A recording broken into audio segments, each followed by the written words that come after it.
नमस्कार साथियों, आज की हमारी चर्चा का विषय है विभिन्न देशों द्वारा अपनाई गई अर्थव्यवस्थाएं।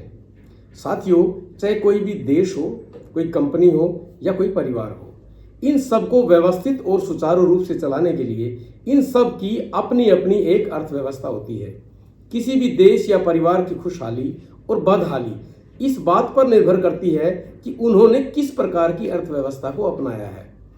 मानव जाति की खुशहाली और सम्मानजनक तथा बेहतर जिंदगी के लिए कुछ वस्तुओं और सेवाओं को बहुत ही जरूरी माना गया है, जैसे रोटी, कपड़ा, मकान, रोजगार, शुद्ध जल, शुद्ध हवा, अच्छी शिक्षा, बेहतर चिकित्सा, सुरक्षित एवं शुद्ध वातावरण आदि।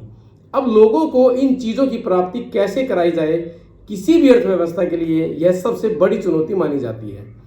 अब इस चुनौती के दो आयाम हैं। पहला, इन वस्तुओं और सेवाओं का सृजन एवं उत्पादन यानी प्रोडक्शन, और दूसरा, इनको लोगों तक पहुंचाना यानी वितरण या आपूर्ति करना। अब इन चीजों के उत्पादन और वितरण के लिए संस्थान और उद्योग आदि परिसंपत्तियां स्थापित करनी पड़ेगी, जिसके लिए धन की आवश्यकता होगी, जिसे निवेश कहते हैं। किसी भी देश की अर्थव्यवस्था को तय करने के लिए यहीं पर सबसे बड़ा सवाल खड़ा होता है कि यह निवेश किसके द्वारा और क्यों किया जाएगा। यदि निवेश पूंजीपति द्वारा किया जाएगा तो उसका उद्देश्य होगा ज्यादा से ज्यादा मुनाफा कमाना, और यदि निवेश सरकार द्वारा किया जाएगा तो उसका उद्देश्य होगा लोगों की आवश्यकताओं की पूर्ति करना।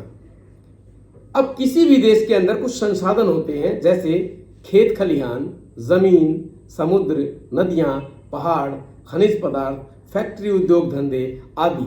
यहां तक कि वहां के लोग भी एक मानवीय पूंजी के रूप में उपलब्ध होते हैं।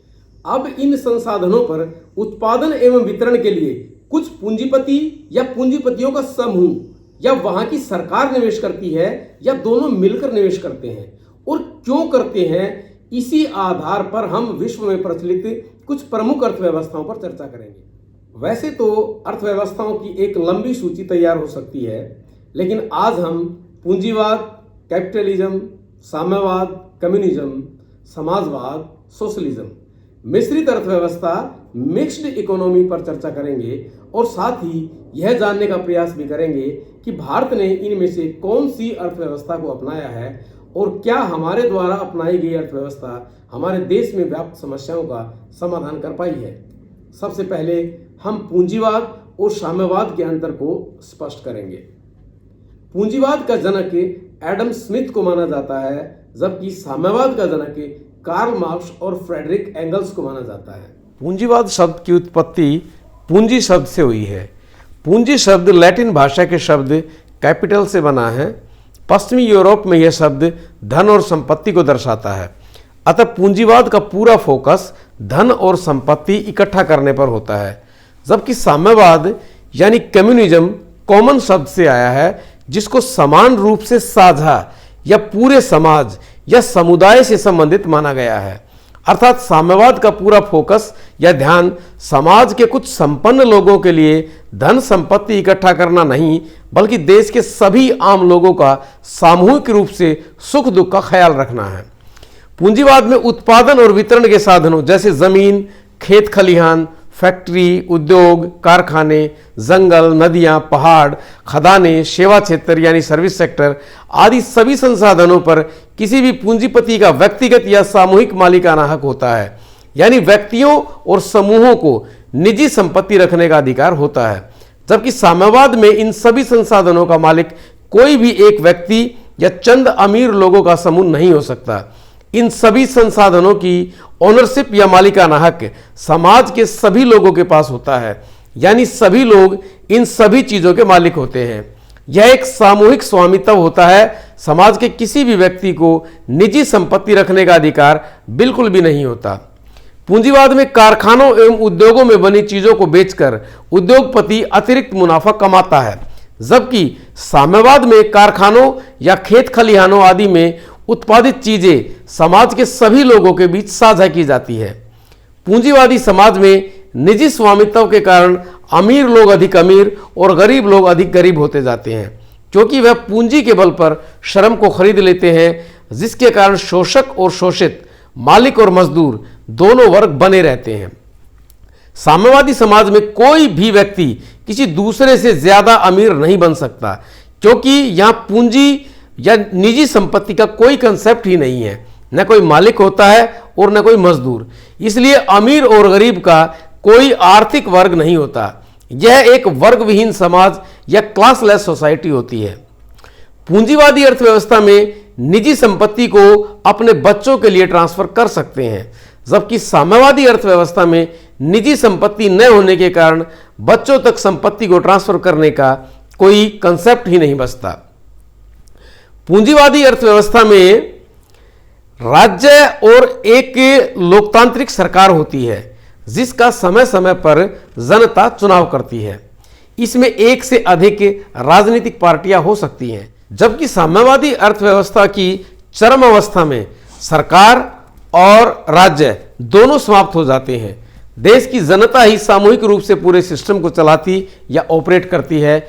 इसमें किसी राजनीतिक पार्टी की जरूरत ही नहीं रह जाती। पूंजीवादी अर्थव्यवस्था में पूंजीपति ही बाजार व्यवस्था यानी वस्तुओं का उत्पादन और वितरण, वस्तु एवं सेवाओं का मूल्य निर्धारण करते हैं। सरकार की इन मामलों में भूमिका न के बराबर होती है। सरकार इन उद्योगपतियों से केवल टैक्स वसूल कर लेती है और उनके इन मामलों में ज़्यादा दखलंदाजी नहीं करती। जबकि साम्यवादी अर्थव्यवस्था में न बाजार होता है, न खरीदार, न पूंजीपति होता है और न सरकार होती है। समाज के लोग ही सामूहिक रूप से वस्तुओं का उत्पादन करते हैं और ज़रूरत के अनुसार उन्हें लोगों में बांट देते हैं। लोगों को चीज़ें खरीदने की ज़रूरत ही नहीं पड़ती। पूंजीवादी अर्थव्यवस्था में लोगों को मिलने वाली बुनियादी सुविधाओं जैसे रोटी, कपड़ा, आवास, बेहतर शिक्षा, बेहतर चिकित्सा, रोजगार, शुद्ध हवा, शुद्ध जल, सुरक्षित एवं शुद्ध वातावरण आदि देना देश के पूंजीपतियों या सरकार की जिम्मेदारी नहीं होती। इन सभी चीज़ों एवं सुविधाओं को हासिल करने के लिए व्यक्ति को खुद ही एफर्ट्स या कोशिश करनी पड़ती है। पूंजीपति या सरकार इन चीज़ों को देने के लिए बाध्य नहीं है, जबकि साम्यवादी अर्थव्यवस्था में इन सभी चीज़ों और सेवाओं को सभी लोगों तक पहुंचाने की जिम्मेदारी सामूहिक रूप से सभी लोगों की होती है। इस जिम्मेदारी को सभी लोग मिलजुल कर पूरा करते हैं। ये सभी चीज़ें और सुविधाएं देश के सभी लोगों के लिए फ्री उपलब्ध होती है।